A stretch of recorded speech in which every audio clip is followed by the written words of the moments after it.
welcome to Dr. Amber Thornton's Know and Grow podcast, where you're never alone in navigating life's biggest moments and toughest lessons. Join me, Dr. Amber Thornton, clinical psychologist, mother of two, as I explore motherhood, parenting, relationships, career, mental health, and the ongoing journey of personal evolution. No, it doesn't stop. These conversations will absolutely make you laugh, may make you cry, will get you to reflect, but more importantly, you'll grow and we'll get to grow together. So I'm glad you're here and I hope that you'll come back. Tune in weekly for informative, thought-provoking, inspiring conversations right here with me.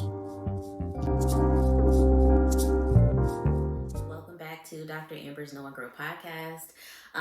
It's good to hear from you, good to talk to you, and by saying good to hear from you, it's good to hear from those of you who have reached out to me about the podcast and how you've been enjoying it, how it's been feeling for you. I've really appreciated and enjoyed the conversations that are coming from this podcast. So if you're enjoying it, please, I want to give you a reminder, leave a review. You can leave it on YouTube in the comments. You can leave it on whatever podcasting app that you're enjoying listening to. Just share with people that you like listening to this podcast, because I'm absolutely loving recording it. So it's a new week, you all. I hope that you are ready for a new week. And to start the podcast today, like I shared with you last week, I want to talk some astrology, just a tiny bit, a little bit. Let's talk astrology a little bit, just to give you something that I'm thinking about for the week. And actually, the first thing I want to do in this very first astrology segment that we will have is actually share with you the 3 astrology tools that I use and that help me the most in my journey of understanding astrology, but then also like how to connect with other people through astrology. And so the first thing I'll say is this, and this is not sponsored, it should be though, the Pattern app. I love the Pattern app. I've been using the Pattern app for a few years now. If you don't have it, check it out, especially if you're into astrology or just want to know a little bit more about your birth chart, want to learn a little bit about transits and aspects that might be influencing you. Download the Pattern app, because in it you can put in your birth details. You then will get a copy of your birth chart in the actual app, and then it also lets you know what aspects and transits are coming through for you that are influencing you or impacting you in this moment, but then also in the coming months. It's just super helpful. And then it gives you like things to read about with regard to the day, the weeks, the months that you're in, and just how to think about that or how to reflect for it or how to anticipate how you might feel. But my favorite thing about the Pattern app is that you can connect with other people on there, and then you get to see their birth charts. And also just have a better feel for who they are. And so I'm connected with several of my friends on there because I'm in this process of really trying to understand astrology, and it helps me to learn when I can look at someone else's chart and then kind of piece together or interpret what's going on for them, but also how it might be different for me based on my birth chart. I also basically have my entire family, my children included. I made many profiles in there so that I could just see their birth charts. And that actually is pretty dope because I get to understand them better through it. So Pattern app, download it. If you find me on there, add me as a friend. Let's connect. Message me, DM me about your Pattern app experience for sure. Number two, you all, there is this podcast that I listen to called Nightlight Astrology Podcast. Nightlight Astrology Podcast. I'm going to give you a disclaimer. This is a middle-aged white man. And I am saying that because I know my audience is mostly women of color. And so what I will say for me personally, I tend to gravitate more towards people of color, women of color, Black women when it comes to seeking information about life, about spirituality, all of that. And so when I discovered this podcast, I was actually really surprised at how it fit and aligned well with me and how I like to think about astrology. This man, I have basically listened to every day in the last year. And it's because he posts content every day. He posts a podcast episode every day, and every day it is so informative just with regard to how to understand astrology for you, but also what's going on in terms of transits that's happening. I've learned so much just literally listening to this man for the last year. I've learned so much. Check it out. Check it out. You won't be disappointed. And I first started listening to him because he had a series, and some of you all might be aware of this if you follow me on Instagram. He had a series about how to parent children based on their sign, their astrology, their zodiac sign, and that drew me in for sure. And I started listening to that series, and then I got hooked and started listening to all of his episodes, all of his stuff. So again, Nightlight Astrology, check it out, see what you think about it. Lastly, y'all, my astrologer, and I call her my astrologer because she's the only one that I have actually worked with to have readings. Her name is Noelle, and I told myself I was going to look up her information before I started this, and of course I forgot, so let me try to do it real quick. Noelle is the person that I work with when I want to have my own readings. She is on Instagram at AstroX Noelle G. AstroXNoelleg. I hope she doesn't mind that I've shared this information because now some of you might reach out to get a reading. I didn't tell her I was going to share her information, but I love her. Black woman, very good at what she does. She also is a doctorate student in psychology, so she gets to blend psychology with astrology, and it makes her even better for it. So absolutely check her out. She's the one that did my 2024 reading, my 2023 reading, and I'm definitely working with her every year on that. So that's where we are with astrology. I hope those three resources help you, or at least get you curious about something, give you something fun to do today. Let's shift into what I really want to talk about for today. And I want to talk to you about New Year's. As you're listening to this, if you're listening to this on the day that it is released, it is January 8th. You might be listening to this throughout the week, so that means it's still early January of 2024, right? And I have been thinking a lot about the new year, especially when it comes to being a mother, when it comes to being a professional who is busy and who feels like they're in their busiest time of their life.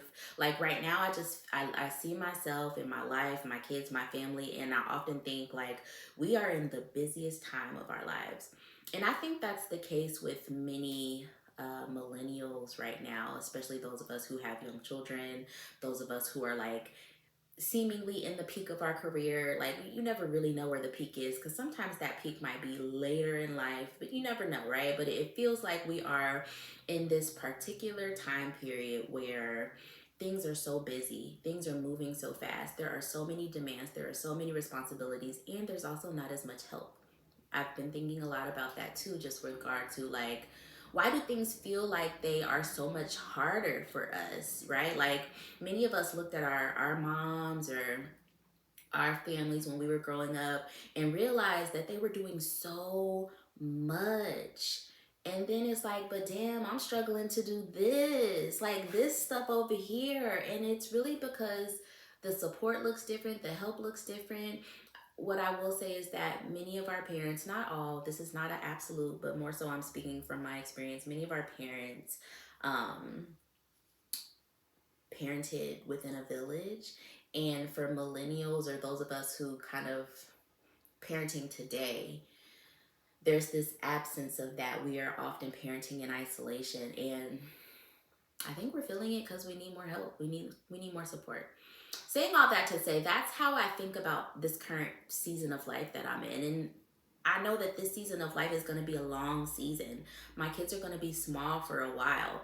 Things are going to feel hectic for a while. Like my youngest child is not even in school yet, right? She's at daycare. So things are going to feel this way for a while. When the new year came, I started to think about what I used to do for New Year's Eve. Me pre-children, New Year's used to be my favorite time of year. It was my favorite holiday behind my birthday. One thing about me, my birthday and New Year's are my favorite times of year. And it's because it's always a fresh start. It's, you get to start over, you get to start fresh. It's a perfect time to reflect on, how are things feeling? What do you want for the next year of your life? Where are you? What progress have you made? What mistakes did you make? What lessons are you needing to learn, or what lessons have you learned? Birthdays and New Year's are perfect opportunities for that. And I am one who thrives in that type of energy.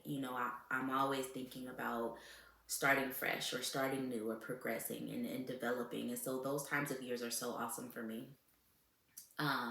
Me pre-children, me pre-motherhood, I used to take the day, New Year's Eve, and I would spend it with myself mostly. And I would just be with myself. I would go slow. I would probably drink some tea, might exercise that morning, do the things that bring me joy, all the while really deep in my thoughts. Deep in my thoughts about, how is life feeling for me right now? What are the things I really want from my life? Um, all the things I said, basically. What are the lessons that I've learned? That was my process for New Year's Eve. I was never really the type that wanted to go out or to do any. I wanted to be by myself and reflect on what life feels like, where life has taken me, where I want to go. Fast forward to now. Honestly, even fast forward to being married and having a partner. Regardless of how joyous that is, being partnered or married shifts things. And I noticed that shift first then when I got married. New Year's Eve started to look different because I was sharing it with someone else. And so that's when I started to notice, this is different. The way that I like to spend this time of year, I'm now sharing with someone else, and we get to make new traditions around it for sure. But I missed that self reflection that I used to engulf myself in prior to becoming a mom and a wife, and back when it was just me in my 20s living my life. Now fast forward to having children, and I very much realized I can barely get an hour to myself on New Year's Eve to reflect, and it just didn't feel like enough.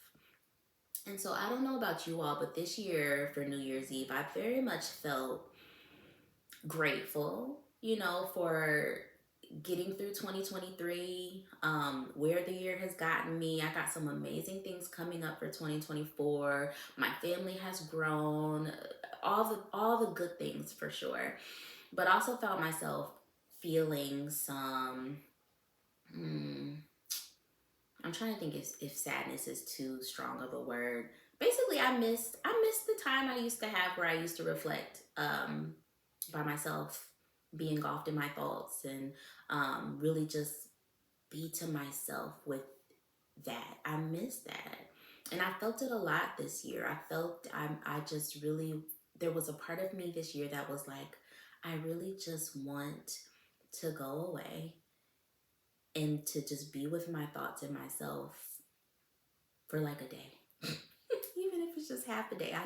I miss that space I used to have. And I think it's just a reflection of, I know I'm not the only one that feels this.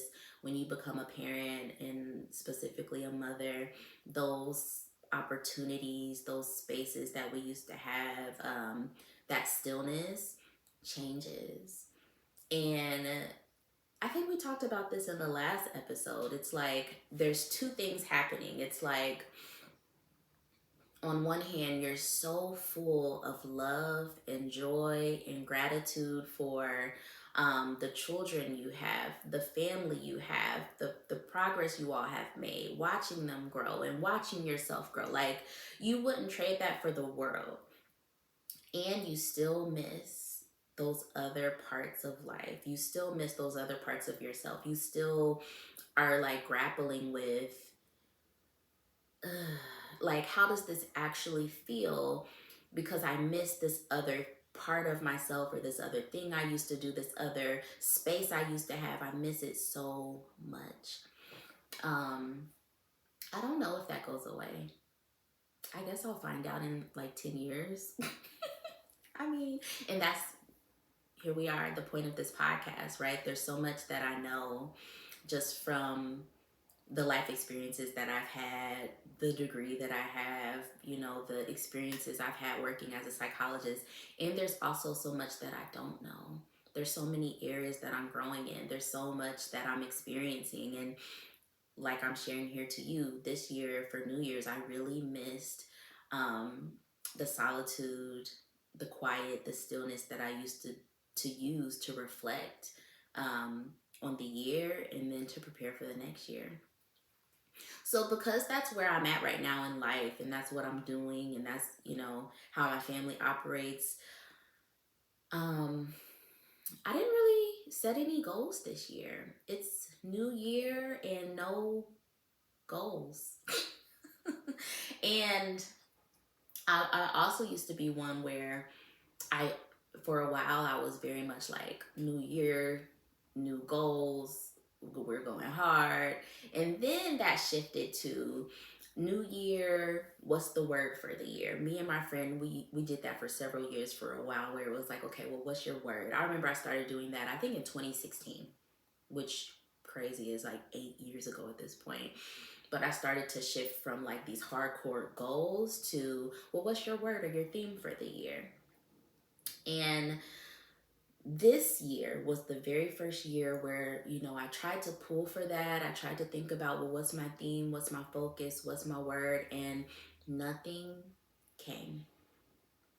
No words, no theme, no focus.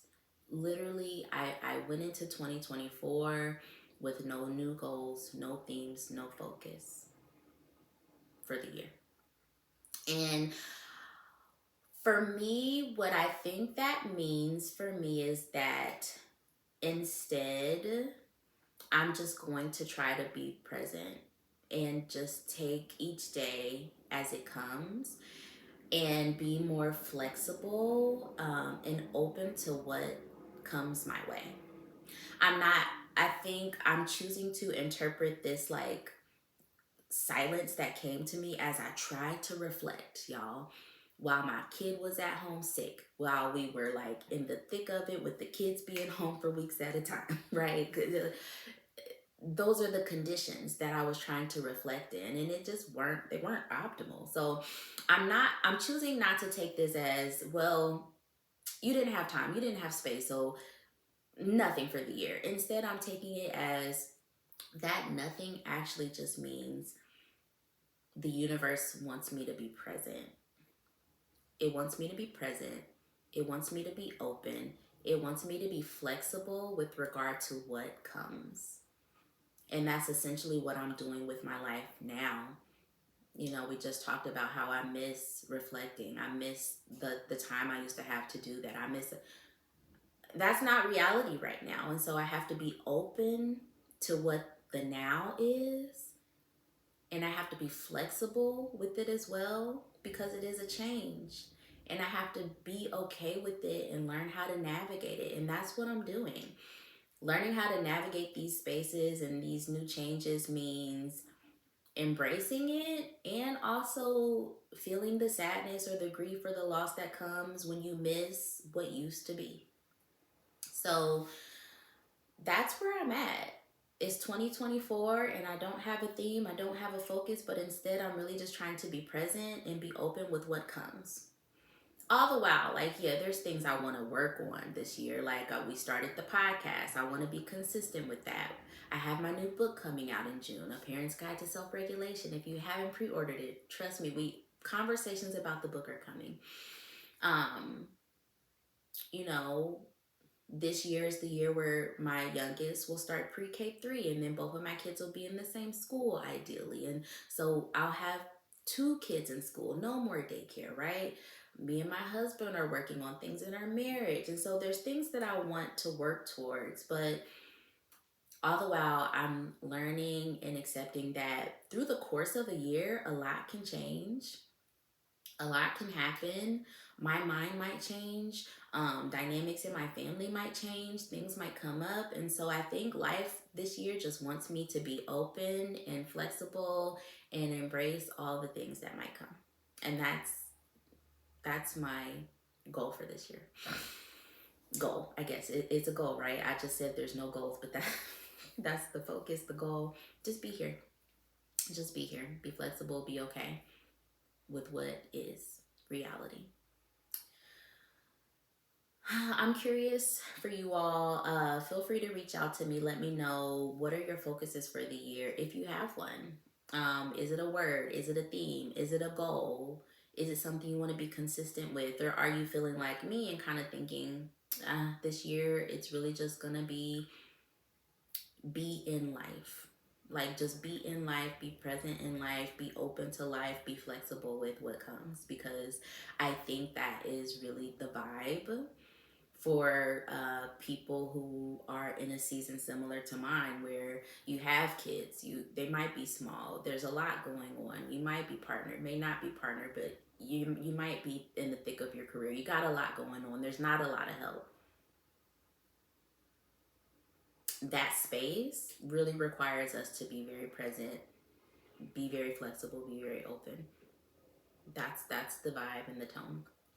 So I hope that was helpful for some of you all, especially if you feel yourself trying to like pull for, you know, these goals that might stretch you too much. Stretching is good. Stretching is important. We need to grow, but we also don't want to break, right? Like, I actually was just having a conversation with a client about this, and just this pressure that she was feeling to like improve herself.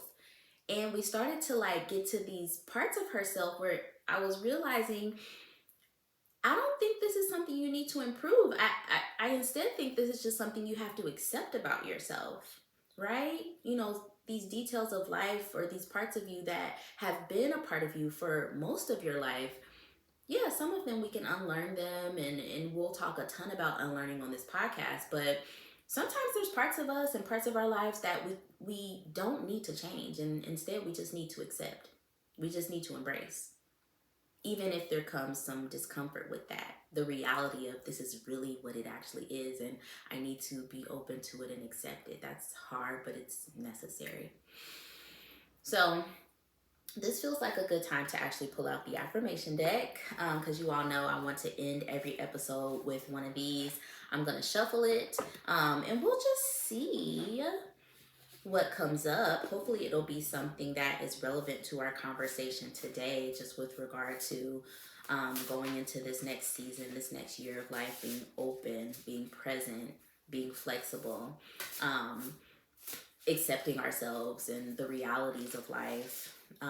That is something that actually I talk about a lot in the new book, A Parent's Guide to Self-Regulation. There is a framework that is the foundation of the book called the PCR method, that helps you to be practical, realistic, and conscious. Well, practical, conscious, and realistic about what's going on for you, to help you manage dysregulation as a parent. And right now, today, it feels like we're talking about that realistic part. Can we be realistic? Can we accept and embrace? Can we practice radical acceptance? And I think we can. We just have to be intentional about it, and commit to it even when it's uncomfortable. Okay, I'm shuffling the deck. Oh no, I dropped one. No, I dropped one. Oh no. Okay, I'm not gonna look at the one that I dropped, because that's not the one for today. Okay, one more shuffle. Ooh, okay. I'm gonna do this one because this one is sticking out. Ooh, okay. Okay, I think this one is a good fit. Are you all ready? It says, my life is about a journey. Oh, wow. Not a destination. I enjoy and make the best of every step of the way. My life is about a journey, not a destination. I enjoy and make the best of every step of the way. That very much feels aligned with our conversation today and this podcast, too. It's a journey, y'all. We ain't going nowhere. I mean, we are, but it's not about where we're going, it's about the process that we go through to get there. And that is absolutely a lesson that I'm learning. It reminds me of the last episode, actually, when I was talking about the discontentment I felt with Balanced Working Mama and how it literally tried to drive me crazy. And it was because I was too focused on this destination of where I wanted to go, what I wanted it to become, where I wanted to go be, and it wasn't there. And because I was so focused on that destination that, like, who knew if we would ever get there, I couldn't enjoy the journey. I couldn't enjoy the process. And so this is what I want for my life this year, to enjoy the process of the year, to enjoy the journey that the year takes me on, and less about these things that I want to get done in the year. I want to go on the journey, and I want to go on a journey with you too through this podcast. And so I hope that this sticks for you today. I hope that this is a good affirmation for you to embrace the rest of the week with. Y'all, okay, we did it, another episode. I hope y'all enjoyed this today. Let me know what you think of this podcast. I want to hear from you. You can DM me. Y'all know where to find me on Instagram. Y'all got my email. It's in the show notes. I also send emails to you all. If you are not on my email list, you should join. Go to my website, dramberthornton.com. There are several ways to join the email list. You also could go to Instagram, click the link in the bio, and that'll be another way that you can join the email list specifically about updates for the podcast. I'll try to include that in the show notes as well. But either way, if you want to hear from me weekly, absolutely get on my email list, and that's the perfect way to do it. Don't forget to leave a review for the podcast, and I'm excited for this journey that we're going to go on together. All right, y'all. I will talk to you all next week. Thank you so much for listening to Dr. Amber's Know and Grow podcast. I love that you're here. I love that we're learning together. We're growing together. We're navigating all these things together. We're really in this together. So if you enjoyed today's episode, please leave me a 5-star rating and review. That is so important because it helps this podcast grow. And it also gives me some feedback on how it's landing for you. Please share this podcast with someone that you love or someone that you know. And don't forget to connect with me on social media at Dr. Amber Thornton. I'll talk to you soon.